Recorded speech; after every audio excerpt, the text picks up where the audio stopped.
Bienvenidos a otro programa de Evidencias, continuando con esta serie acerca de los orígenes. Realmente paso demasiado tiempo en los aviones, tratando de llegar a diferentes lugares. Qué bien sería si tuviéramos la oportunidad de conducir de un lado hacia el otro, poder llegar desde Brasil hasta China, desde Puerto Rico hasta Japón, y así poder interactuar a través de carreteras rápidas. ¿Cómo fue que se separaron los continentes? ¿Qué teorías se han usado para explicar que tantas islas llegaron a separarse de estas masas de tierra? ¿Será que estaban juntas en un momento dado como la Gran Pangea, según se ha sugerido? Escuche y vea a los expertos de Evidencias cuando tratan de contestar estas y otras preguntas.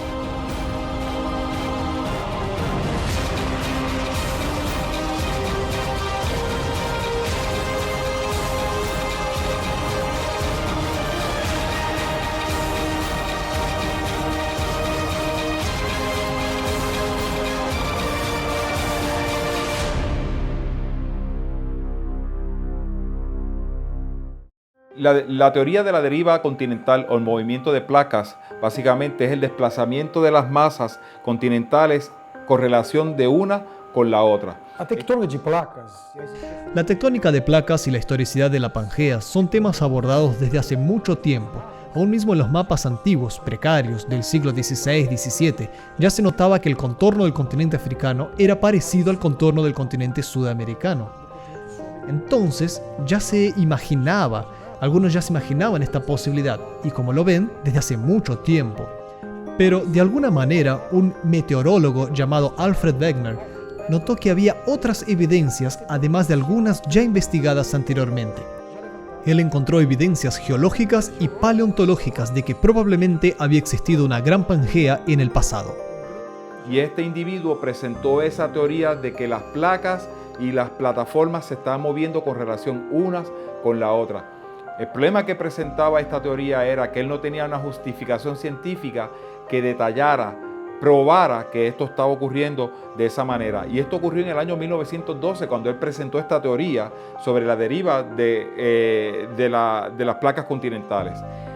Básicamente, él quería probar de que había un movimiento, que había una traslación de esas placas con relación una a la otra, para poder probar que ocurría la formación de suelos nuevos a través de un sistema conocido como celdas de convección. No todas las personas reaccionaron de la misma manera cuando escucharon los resultados de estos primeros estudios. ¿Cómo reaccionó la comunidad científica sobre estas sugerencias?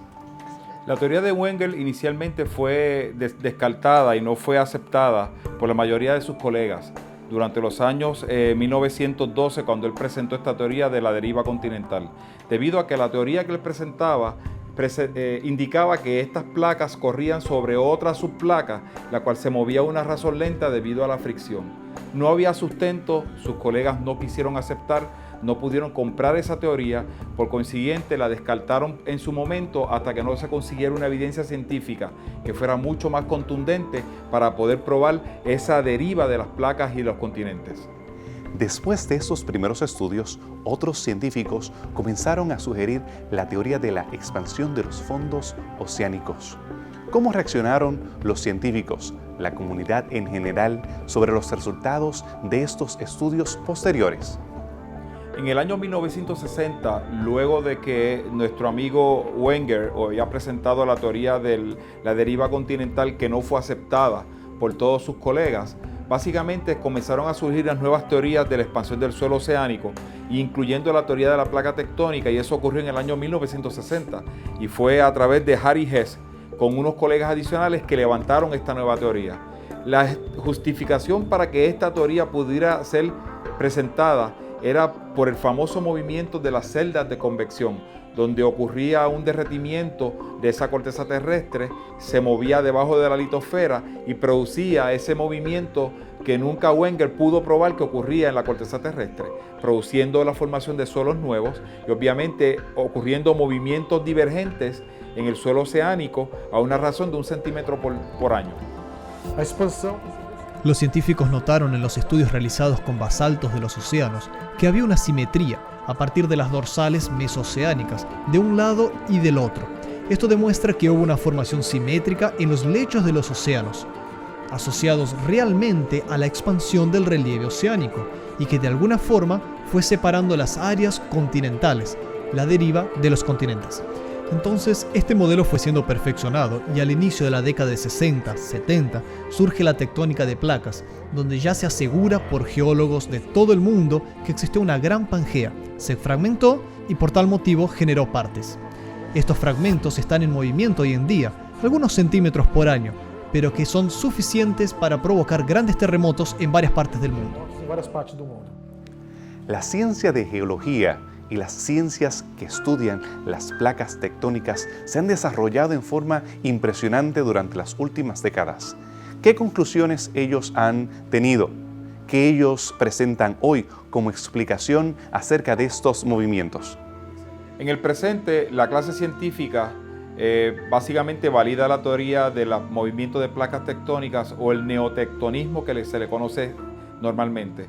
Esta teoría, como le dije originalmente, nuestra clase científica la justifica por el movimiento de celdas de convección en el manto. Es acogida por nuestra nueva clase científica, por nuestros científicos, los nuevos científicos que hay en el área, y podemos básicamente descansar sobre la teoría de formación de suelos oceánicos, suelos nuevos y la neotectónica debido a este movimiento de placas. Los científicos hemos encontrado que durante esta actividad de movimiento en la corteza terrestre, ya sea las placas tectónicas moviéndose por las celdas de convección, eventualmente va a ocurrir una serie de fenómenos conocidos como la divergencia y la convergencia de las placas. Cuando tenemos divergencia en las placas, pues obviamente estamos produciendo suelos oceánicos, suelos nuevos. Cuando tenemos convergencia de las placas, podríamos tener, de acuerdo a la teoría evolucionista, de acuerdo a la teoría naturista, podríamos tener la nueva formación de montañas, podríamos tener las nuevas zonas de subducción, los cuales producen actividad sísmica, producen vulcanología o vulcanismo, cierto tipo de fenómenos que nos afectan cotidianamente en estos lugares donde se mueven las placas tectónicas. Los panoramas, paisajes y lugares que vemos la Tierra separada, rasguños de grandes eventos, continentes separados, son evidencias de que algo sucedió para que ellas llegaran a ese lugar. Hemos escuchado a la ciencia naturalista proveer respuestas a estas preguntas. Pero ¿qué y cómo explican los científicos creacionistas el movimiento de las placas tectónicas? Si quieres escuchar respuestas a estas preguntas, quédate con nosotros después de esta pausa en Evidencias.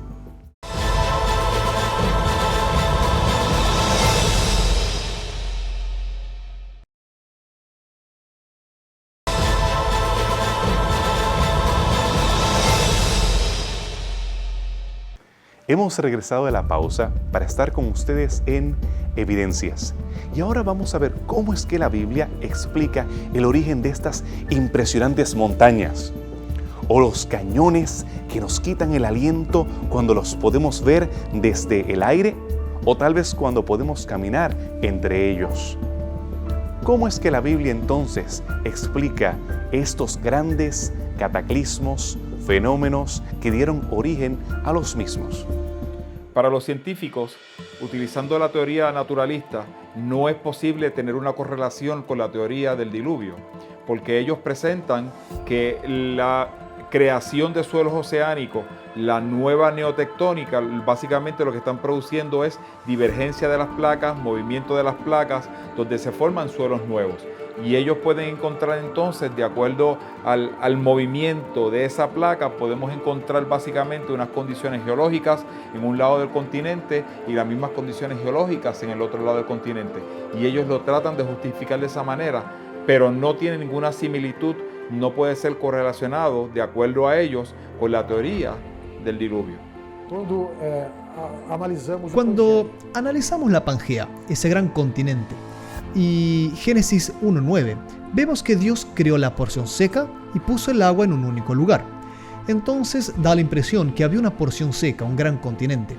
Por eso no veo ningún antagonismo. Al contrario, parece que la Biblia da a entender que al comienzo existía una gran Pangea antes del diluvio. Muy bien, con el impacto de los meteoritos, hoy no se habla mucho sobre eso, se habla poco, pero en el pasado no se decía nada al respecto. Estoy asociando el impacto de meteoritos a la tectónica de placas. Hay un libro escrito por James Plies. Es un libro muy interesante. Él relaciona directamente la tectónica de placas con el impacto de meteoritos. La literatura geológica para la década de 80, que es cuando surge la idea de catástrofe, impacto de meteoritos, a través del trabajo de Álvarez en 1980, comienza a presentar con más frecuencia el concepto de catastrofismo en la columna geológica. Antes esto no se presentaba mucho. Yo me gradué en 1980, casi no se hablaba en catastrofismo. Desde esa época hasta hoy, muchos trabajos científicos ya presentan varios episodios catastróficos en la columna geológica. Estos pueden ser asociados a impactos de meteoritos que como consecuencia podrían haber provocado la fragmentación de la Pangea y su separación. Incluso algunos científicos evolucionistas dicen que el impacto de meteoritos pudo haber acelerado el movimiento de las placas. La placa está en movimiento, el meteorito cae y ese proceso es acelerado, cambia su trayectoria. Entonces los procesos están relacionados. Tectónica de placas, vulcanismo violento, expansión de los lechos oceánicos, mortandad en gran escala, tsunamis gigantescos. Hoy la literatura presenta realmente estas posibilidades, solo que junto a estos fenómenos entrelazados, ellos presentan los millones de años. Lamentablemente se nota un esfuerzo intelectual para tratar de coincidir estos eventos catastróficos con largos periodos de evolución. ¿Será que los eventos cataclísmicos, que son adjudicados a miles y millones de años por algunos científicos naturalistas, sea un evento? No solamente mucha lluvia. Cuando hablamos acerca del diluvio, estamos hablando de un evento impresionante. Caos, volcanes, terremotos, separación de placas, algo impresionante. ¿Cómo presenta la Biblia el origen de los continentes y la separación de las placas tectónicas? Desde el punto de vista creacionista, los científicos han podido establecer una serie de correlaciones que pueden justificar y explicar lo que está ocurriendo. Cuando ocurrió la deposición de sedimentos debido al diluvio en la corteza terrestre en diferentes estratos, hemos podido encontrar entonces que debido al flujo y la dinámica, la cinética de esa agua arrastrando sedimentos de un punto hacia otro a través de todo el sistema, hemos encontrado condiciones básicamente similares en un lugar, condiciones similares en otro lugar que mantienen una distancia razonable y que no se encuentre una explicación más allá de una razonable que cómo llegó un sedimento de tal tipo, con tal formación y tal característica a otro lugar en distancia. Y así ellos han podido justificarlo. Básicamente se depositaron sedimentos a través de la cinética del agua, a través de la dinámica del agua, ese flujo de sedimentos flotando en el agua, se depositaron a través de grandes y extensiones territoriales, por eso encontramos condiciones en un punto totalmente divergentes de otro punto. Cuando se analizan estas evidencias científicas de procesos rápidos y catastróficos de alcance global, personalmente encuentro muchas semejanzas con la narrativa bíblica del diluvio, en Génesis 7 y 8. Según la cronología del diluvio, si yo hubiera estado aquí en la Tierra durante esos fenómenos globales, que es bueno recordar que fueron 6 fenómenos globales: impacto de meteoritos, tectónica de placas, vulcanismo violento, que hizo con que las grandes provincias ígneas, que en inglés se dice LIP, Large Igneous Province, o sea, las grandes provincias ígneas, tsunamis gigantescos que se dieron en varias partes de la Tierra, mortandad en gran escala, quien estaba aquí realmente sufrió y fue soterrado, y por último, todo ese material orgánico generando extensas deposiciones de sedimentos, que es el 6º fenómeno global. Entonces notamos que estos 6 fenómenos están relacionados. Algunos dicen que esto es una explicación científica y la Biblia presenta una destrucción por agua, lo que aparentemente no se relaciona con estos 6 fenómenos de alcance global.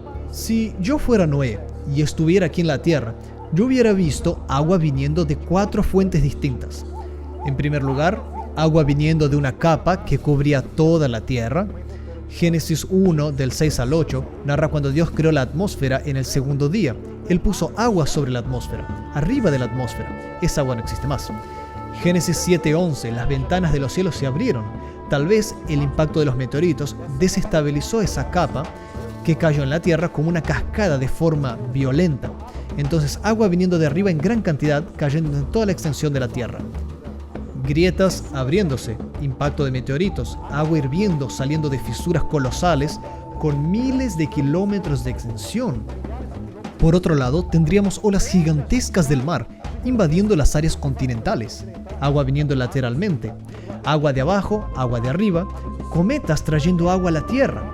Entonces, el factor catastrófico visible realmente era el agua. Ahora, si fuera posible remover esas cortinas de agua, se observarían impactos de meteoritos cayendo en la Tierra, se observarían volcanes violentos arrojando gran cantidad de lava para arriba, pero Noé no vio esos detalles. Lo que él pudo observar fue el agua, y en verdad el agua fue el principal agente reformador de la superficie terrestre, y también el responsable por el traslado y deposición de los fósiles.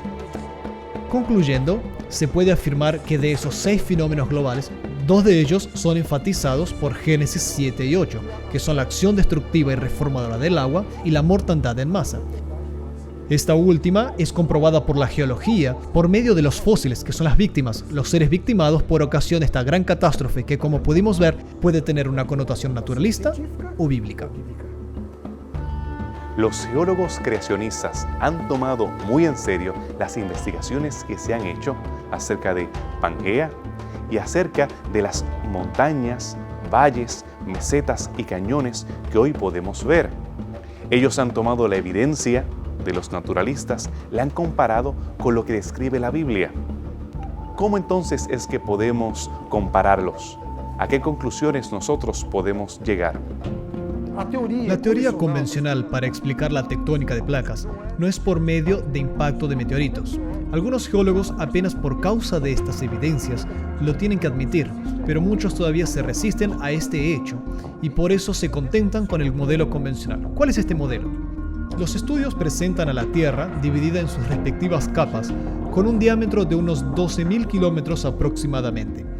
De esos 12, podríamos tratar de decir que 3.000 podrían corresponder a la extensión del núcleo, 3.000 al manto, sumando 6.000 de radio. Si el diámetro es 12.000, el radio es 6.000. Luego está la parte más fina, que es la corteza o la litosfera. Esta tendría entre 100 y 200 kilómetros, bien fina comparada a lo que está abajo. Entonces los geólogos imaginan que en ese manto alguna transformación geoquímica ocurrió y el exceso de calor generó magma, el cual perforó la corteza terrestre. Esto hizo con que corrientes de convección provocaran, son corrientes divergentes, la ruptura y el desplazamiento de las placas de la litosfera. Este geólogo que mencioné anteriormente, James Blice, él dejó claro que esa teoría no tiene una explicación lógica, afirmando que esas corrientes de convección no conseguirían por sí mismas perforar la litosfera, que en algunos lugares tiene 200 kilómetros de espesor, y provocar su desplazamiento. No, esto es realmente inconcebible. Incluso tendría que haber habido varias células de convección en línea para conseguir tamaño desplazamiento. Esto cuesta creerlo. Parece que mecánicamente no hace sentido. Por eso, personalmente creo que los impactos de meteoritos fueron el causador de estas fisuras gigantescas, estas grandes rupturas que comenzaron a dividir la Pangea y posteriormente los mismos impactos provocaron los procesos de desplazamiento. Cuando una superficie de la corteza terrestre se rompe al medio, ambas partes se elevan, sale lava y luego las partes erguidas sufren el efecto de la fuerza de la gravedad, lo que llamamos de deslizamiento gravitacional, y por tal motivo se van distanciando. Este proceso se va repitiendo sucesivamente y de esa forma surgieron los océanos, el lecho de los océanos, la expansión del suelo oceánico. El agente principal fue el impacto de los meteoritos y no corrientes de convección como la geología convencional lo presenta. Científicamente podemos llegar a unas conclusiones después de haber analizado haber visto todas estas teorías, haber visto lo que ocurrió en el cataclismo del diluvio, ver finalmente lo que ocurre en la teoría naturalista, podemos llegar a una conclusión que la corteza terrestre es una sola y teníamos unas características y unas propiedades totalmente establecidas desde la creación, desde el comienzo de ese planeta con todas sus propiedades geológicas. Una vez ocurre esta actividad de cataclismo diluvial, donde ocurrió un movimiento de agua, hemos visto que se han transportado sedimentos de un lugar a otro, donde no existían antes, ahora tenemos sedimentos en lugares donde ahora existen. Y eso básicamente puede justificar todo esto. Eso nos da una explicación sabia, nos da una explicación de que la corteza terrestre fue creada por un Dios en el proceso de la creación. La corteza terrestre tiene unas características y esas características de alguna u otra forma se han ido preservando, aunque han sido trastocadas por el cataclismo conocido como diluvio. La ciencia naturalista y la ciencia creacionista no son incompatibles. Geólogos que dialogan de cara a cara pueden ver la misma evidencia, pero llegar a conclusiones diferentes.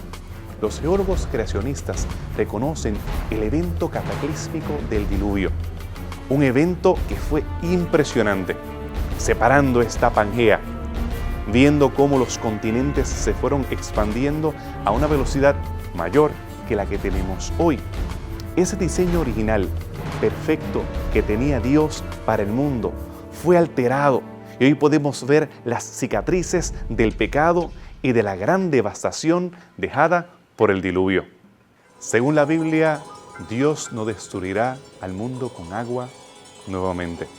Dejó la promesa del arco iris como un testigo acerca de su plan para el universo.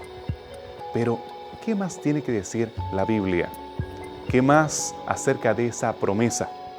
Si quieres escuchar más acerca del plan de la palabra de Dios para tu vida, escríbenos a la dirección electrónica o a nuestro blog.